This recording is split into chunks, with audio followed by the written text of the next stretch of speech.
everybody I think knew the potential was here for a great community resource.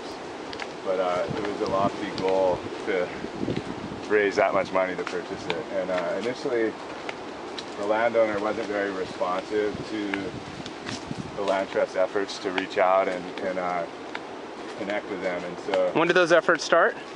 Probably right around when the property went up for sale in 2002. Okay.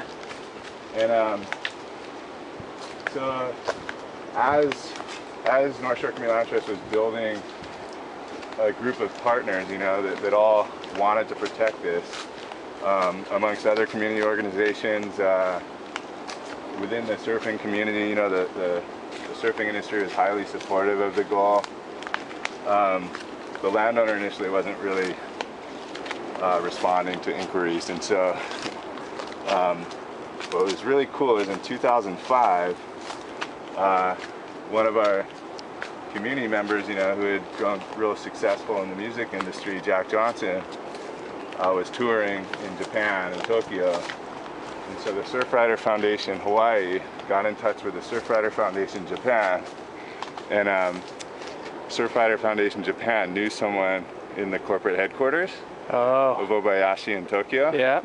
And they said, you know, Jack's going to be here touring and we'd like to meet with you to talk about your land on the North Shore. And they said, okay. And that was the first real communication with the landowner.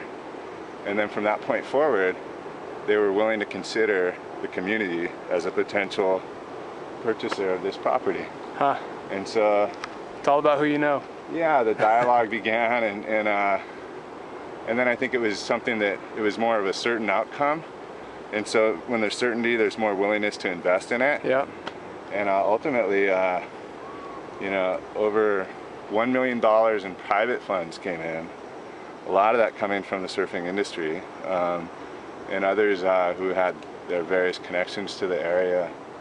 And then about $7 million in public funds were raised, and the property was purchased in 2007 for approximately $7.95 million. Wow. And so now it's state park reserve land. Yeah, here for everybody to enjoy for generations to come. Awesome. Yeah. Nice work.